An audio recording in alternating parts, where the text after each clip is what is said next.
Olá, graça e paz a todos. Sou o pastor Gilber Donizete, editor do blog Cristianismo Radical, que está na plataforma Blogspot, gilberdonizete.blogspot.com.br, e também com esse canal, que você está me assistindo. Eu peço que você dê o seu joinha nele. Se ainda não é inscrito, se inscreva. Compartilhe os vídeos com mais alguém, E assim você estará divulgando esse trabalho que é feito. Esse canal foi feito justamente para ser feito aqui reflexões de estudos bíblicos, ministrações como pregação, para divulgar o Evangelho de Cristo. Hoje, o vídeo de hoje, nós vamos estar gravando uma videoaula sobre a nova revista CPAD de adultos do terceiro trimestre de 2024, que vai iniciar agora dia 7 de julho, A revista que vai falar sobre, o tema é o Deus que governa o mundo e cuida da família. Os ensinamentos divinos nos livros de Ruth e Esther para a nossa geração. Então, basicamente, essa revista vai estar falando sobre essas duas personagens do Antigo Testamento, na Bíblia Sagrada, que leva o nome de dois livros da Bíblia, os dois livros da Bíblia que levam o nome de mulheres, Esther e Ruth, E é sobre essas duas mulheres que será estudado, nessa revista. Então, a lição de número 1, que é a que a gente vai estar abordando hoje, fala duas importantes mulheres na história de um povo. Eu quero dizer que se você tem acesso à Bíblia Católica, seja ela católica romana ou ortodoxa, você vai ver que na Bíblia Católica, existe um outro livro que leva também nome de um personagem de uma mulher, que é o livro de Judite. Mas esse livro é considerado um livro, do povo judeu, mas não entrou na lista, do cânon sagrado que está na Bíblia hebraica. Ele entrou na Septuaginta. Por isso não comentamos sobre essa personagem aqui hoje. Vamos comentar apenas aqueles que estão na Bíblia hebraica, que é a mesma Bíblia que nós protestantes utilizamos, os 39 livros do Antigo Testamento. Então, aí está o nome de duas mulheres, Ruth e depois Esther. O textuário diz assim: então as mulheres disseram a Noemi: bendito seja o Senhor que não deixou hoje de te dar remidor, e seja o seu nome afamado em Israel. Ruth capítulo 4, versículo 14. A verdade prática diz assim: conhecidas ou anônimas, muitas mulheres foram fundamentais no plano divino da redenção da humanidade. Então, isso aí já dá uma boa introdução, da nossa pequena síntese dessa revista. Então, independente que se foram mulheres, existem muitas mulheres conhecidas, famosas, mas outras anônimas, que o nome nem ficou registrado na história, mas que foram fundamentais para o plano divino da redenção. Algumas não eram nem assim famosas, mas também foram muito importantes, porque a história da fé é uma história que tem muitos anônimos também, O tópico 1 faz a introdução. Então, a primeira coisa que temos que saber é que elas viveram em períodos muito diferentes, historicamente. A história de Ruth está situada na época do período dos juízes, que é acreditado como sendo do ano de 1375 a 1050 a.C. Já a história de Esther é bem depois, já no período do Império Medo-Pérsico. Situa-se ela entre os anos 483 a 473. Existem alguns autores que chegam a situar um período maior. Chega a colocar a história como 485 a 465, né? Conforme, se eu não me engano, a Bíblia Shed fala esse período. Então, mas são datas aproximadas, né? Que pega justamente o reinado de Xerxes, né?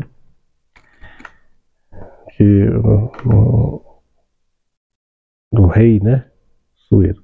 Bom, aqui na Bíblia lá estava o nome Assuero, né? Então, períodos diferentes. Essa revista também está apresentando, né, como comentarista da revista de adulto, do CPAD. Essa revista está sendo comentada pelo pastor Silas Queiroz, né, que ele é membro do Conselho de Comunicação e Imprensa da Convenção Geral das Assembleias de Deus no Brasil, CGADB. Tem formação como jornalista, bacharel em Teologia e Direito, pastor em congregações na cidade de Ji-Paraná, em Rondônia, onde ele reside, e também lá ele exerce o cargo na cidade procurador-geral do município de Ji-Paraná. Então esse é o comentarista dessa lição. Se eu não me engano, ele está estreando, né, como comentarista aqui nas revistas CPAD. Bom, e o comentário ficou muito bom, diga-se de passagem, na revista. Primeiro cita Ruth. O tópico 1 fala de Ruth, uma mulher importante para a linhagem de Davi. Existem algumas diferenças entre as duas, além do período histórico. A outra diferença também muito importante é que uma delas era judia e a outra não era judia. A outra não fazia parte do povo de Israel, né? Ruth era moabita e Esther era judia. E para quem lê a história do povo de Israel desde o Gênesis, vai ver que o início da história lá de Moab é meio complicado, né? Porque os moabitas eram descendentes de Ló, de uma relação incestuosa que teve com as duas filhas. Então, uma foi a mãe dos amonitas e outra a mãe dos moabitas, como é o caso da primogênita dele. Então, e Ló era sobrinho de Abraão.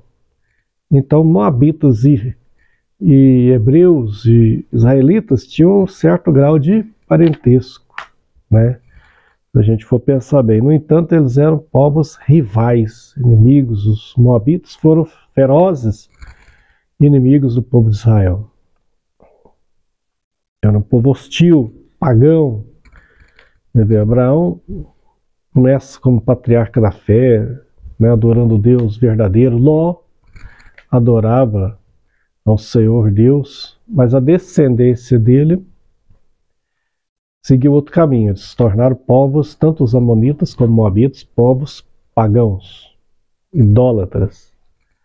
E é de Moab que vai vir um inimigo do povo de Israel no livro de Números, que é o rei Balaque, que vai contratar um bruxo, né, Balaão, para amaldiçoar o povo. Israel é quando Deus converte a maldição dele em bênção e quase mata ele, a não ser com a intervenção lá da jumenta, né, que ele permite que fala. Um homem que foi contratado para fazer esse serviço, né, espiritual do mal, e que depois se infiltrou em Israel, e houve uma promiscuidade terrível lá, resultou na morte de muitas pessoas. Então, eles eram povos que, vez ou outra, estavam em guerra contra Israel. E é justamente desse povo que vem Ruth. As partes cinematográficas já fizeram, tanto cinematográfica como televisiva, caso da TV Record, né, no Brasil, e Hollywood, cinema italiano também, já soltaram alguns filmes sobre Ruth, né? E eu lembro de um clássico lá dos anos 50, 60, depois, lá, uns 20 anos atrás, surgiu um outro filme também, né? Então, tanto de Ruth como de Esther, existem películas cinematográficas aí sobre a vida delas. Aí é claro que o pessoal cria, né, histórias. Eu me lembro que tinha um filme lá que falava que ela era sacerdotisa, né, de Moloque, que os moabitas adoravam Moloque, né, aquele deus horrível lá, uma estátua horrível, que na barriga tinha uma fogueira, uma fornalha, e eles sacrificavam crianças, né? Mas a Bíblia não fala nada disso. Não fala que ela era sacerdotisa de Moloque, nada. A Bíblia só fala que ela era da terra de Moab e que teve um tempo que alguns desses israelitas mudaram, procuraram refúgio em Moab devido a uma fome que deu em Israel, na Judéia, e lá ela casa-se com um rapaz lá da Judéia, que depois veio a morrer, da sua amiga também, né, de outra moabita lá, e aquela história, né, quando elas retornam para o povo de Israel, e ela depois vai contrair casamento com um homem chamado Boaz, e aí com esse casamento, e esse casamento só foi possível porque ela se recusou a voltar para a sua terra, quando a sogra, depois da morte do marido, dos filhos, quer voltar para Israel, e Ruth se recusa, fica com ela e fala que o povo dela será o povo dela e o Deus Noemi será o Deus dela. E essa decisão trouxe impacto para a vida dela, porque aí ela casa com um remidor, né, lá da família de Noemi, do marido de Noemi, e isso coloca ela na linhagem do rei Davi, porque o filho dela se chama de Boaz, vai chamar Obed, que vai ser o pai de Jessé, e Jessé vai ser o pai de Davi, e de Davi vai vir uma linhagem, né, de Jesus Cristo. Então ela entra na linhagem do rei Davi, e depois ela vai entrar na linhagem como ascendente do Messias, né, de Cristo.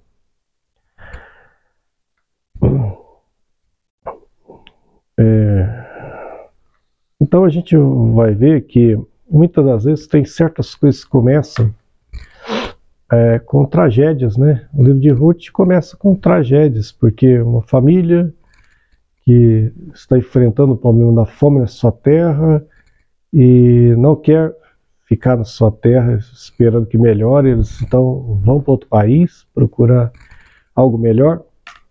Só que nesse outro país eles encontram a morte, né? Então morre o marido de Noemi, morre os 2 filhos de Noemi, e eles eram de Belém. Belém significa a casa do pão, e quando faltou o pão lá, eles foram buscar o pão em outro lugar, encontraram a morte. Então foi uma história que foi uma tragédia. Só não foi completa porque desses casamentos um deles foi com Ruth, e Ruth depois vai ser a pessoa que vai amparar aquela mulher, né, viúva, solitária. Vai ser Ruth que vai ampará-la e que vai ser abençoada depois com o casamento com uma pessoa boa, né, uma pessoa boa e que tinha inclusive muitas posses materiais, e com isso também ela vai entrar na linhagem de um do rei mais famoso de Israel e depois de Jesus Cristo, né? E tudo isso por causa de uma fidelidade a alguém e também a conversão dela de um Deus horrível, falso, né, que era feito sacrifício até de crianças a ele, ao Deus vivo e verdadeiro, e mostrando uma ação soberana de Deus, né, sobre aquela família, que não terminou, na verdade, teve um recomeço. E elas voltam para a casa do pão e lá encontraram o refrigério. Então a história de Ruth é muito linda, mostra uma ação e uma mão soberana de Deus sobre a vida das pessoas, que mesmo em meio, às vezes, a decisões erradas, a tragédias, mas as pessoas então tentam focar em um objetivo de retorno ao que considera como correto, a vontade do Senhor, e Deus começa então a direcionar para algo muito positivo, né? Depois de certas decisões. Então, tem certas decisões que são fundamentais na vida. Existem decisões que vão influenciar a sua vida para sempre. Decisões certas. Assim como também o poder de uma decisão errada pode ser catastrófico. Então, a história de Ruth também fala sobre a questão de decisões que são tomadas, seja elas erradas, seja elas certas, e também confiar na ação amorosa e soberana da graça do Senhor sobre a vida. E a vida dela teve a graça de Deus, né? Uma pessoa que não era do povo de Deus se torna membro do povo de Deus e vai se tornar uma matriarca, ela que não era do povo de Deus. A Ruth é como, poderíamos dizer, o que Paulo vai dizer depois em Romanos capítulo 11, sobre os gentios, né? Que não eram da videira, mas foram enxertados na videira verdadeira, né? Puderam fazer parte também, e agora em Cristo, Paulo fala, não há mais judeu, nem gentio, nem escravo, nem livre, nem homem, nem mulher, todos são um em Cristo Jesus.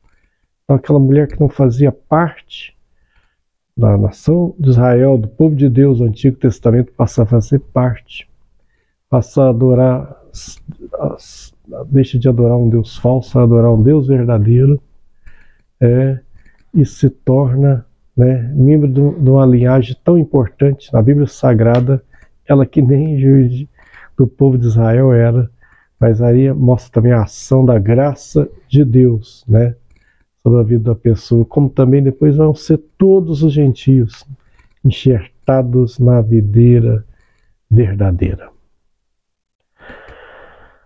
A história de Esther já é de uma moça que é judia, mas que também sofreu tragédias no início, né? Ela se torna órfã muito novinha, ela passa a ser criada por um primo, né?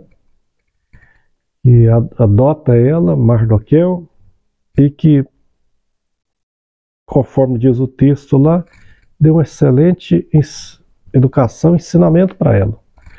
Tanto na questão do temor a Deus, como também no amor pelo seu povo, né? E até no sentido de comportamento, porque eles estão cativos numa terra estrangeira, no momento que alguns já estavam voltando para Israel e outros continuaram morando lá, tinham se estabelecido. No caso, eles viviam na Susana, capital daquele império lá.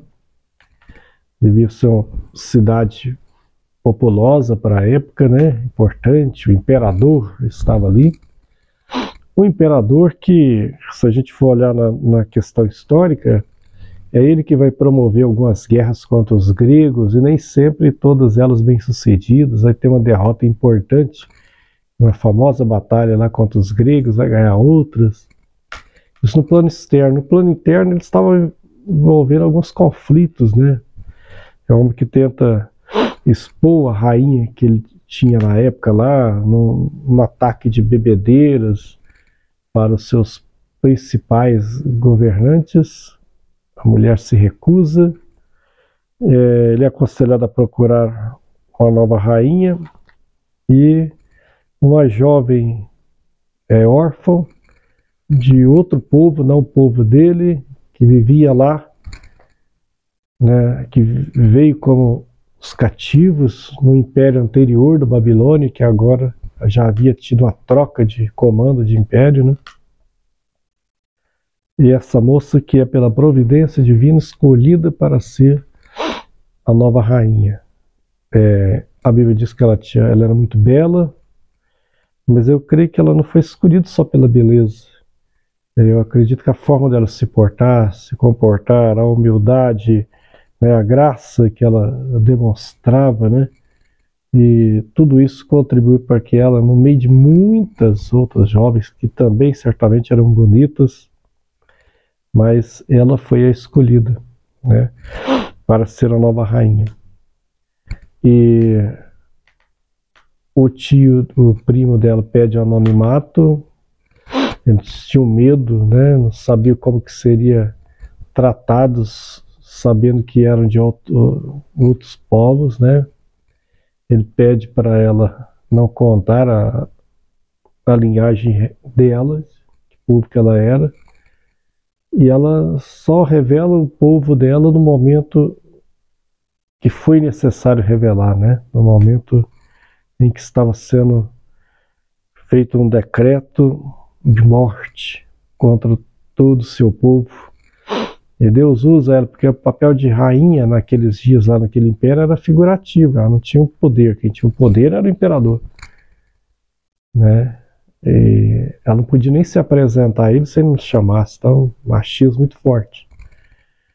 Mas Deus usa aquela mulher naquele império, né? O nome Deus, inclusive, interessante, não aparece no nome Deus, não aparece no livro de Esther, né? Nos capítulos lá, mas tem um escritor chamado Matthew Henry, que diz que ainda que o nome de Deus não se encontre no livro de Esther, o mesmo não pode ser de sua mão, guiando minuciosamente os fatos que culminam na libertação do seu povo. Então o livro de Esther mostra que Deus é soberano, Deus está agindo.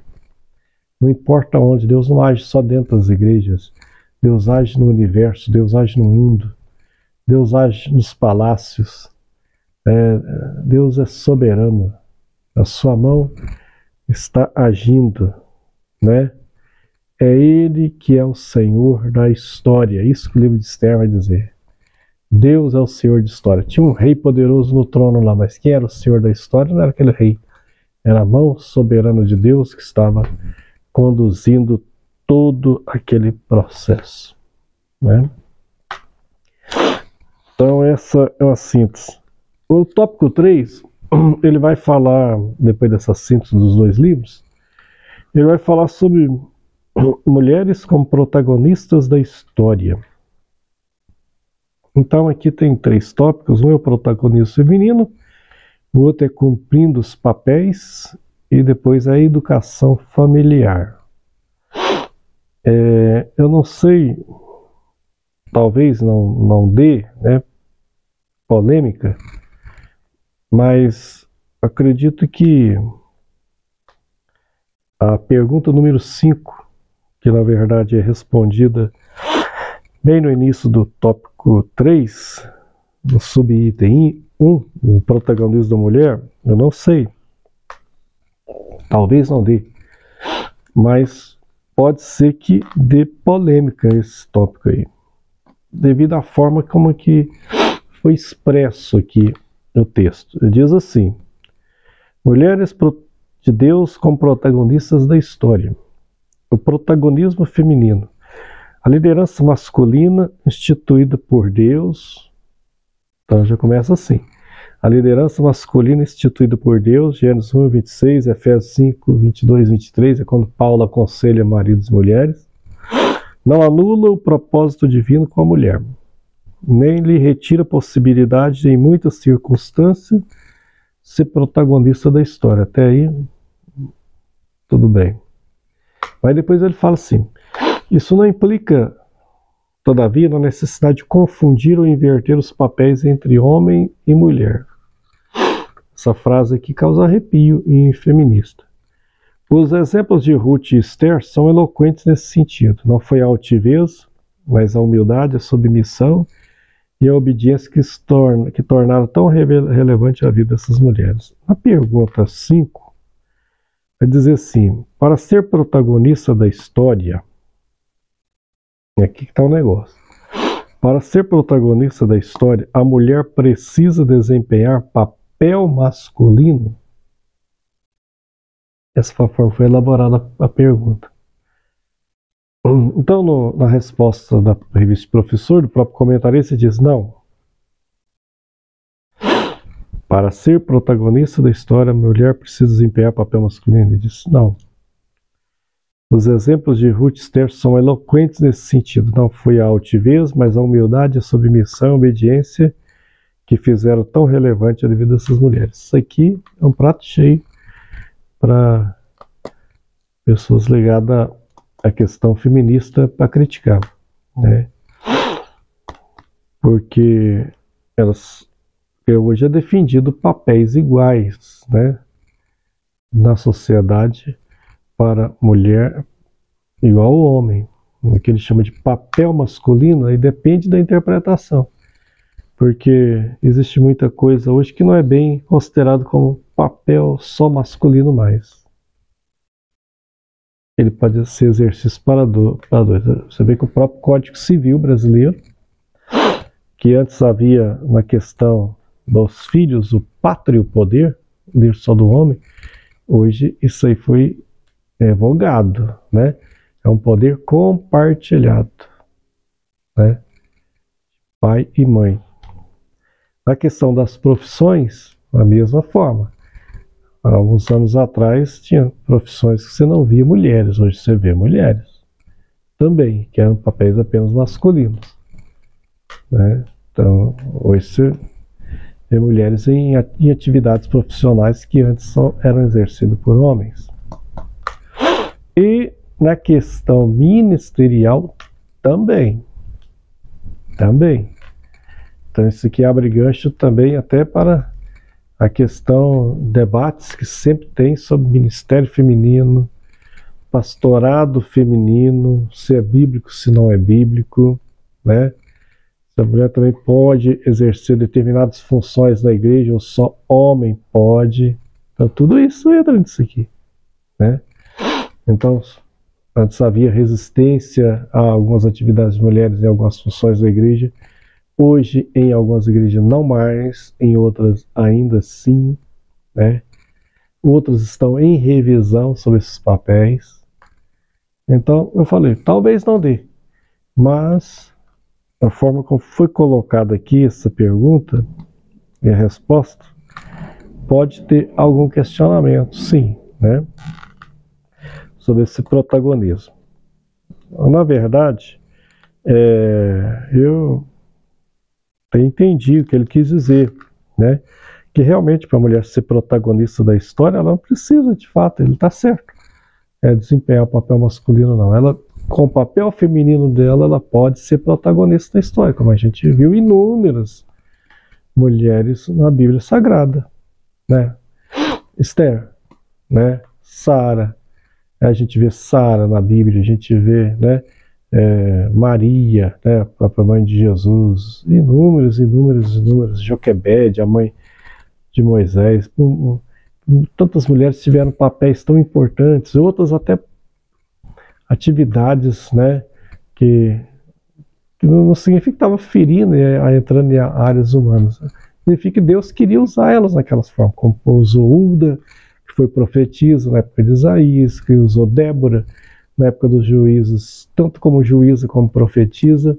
Então, aí foi uma ação de Deus, Deus quis usar e ele usa o que ele quer, né? E assim por diante. No Novo Testamento também, o próprio Jesus tinha muitas mulheres no ministério dele que o acompanhavam, no ministério de Paulo, tá? Mas cada uma exercendo seus papéis. Não significa necessariamente que ela tem que exercer um papel masculino, mas que podem ter papéis que podem ser exercidos por ambos os sexos, entendeu?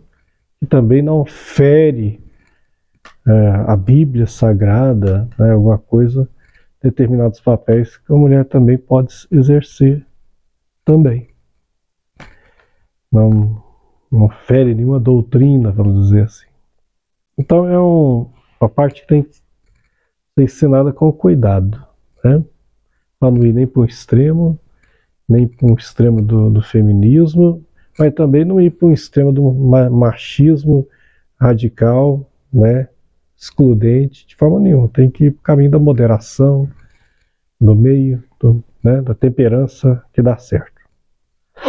Cumprindo os papéis. Noemi dá o testemunho que Ruth cumpriu o papel como esposa e tal. Educação familiar, aí fala da educação de Esther, né, que foi tão importante que ela manteve o testemunho dela lá no palácio e depois foi usada por Deus. A educação dela deve ter sido importante até para a escolha dela como rainha e depois para salvar o seu próprio povo da morte, né? Então, uma educação importante, uma educação que ela teve no lar dela.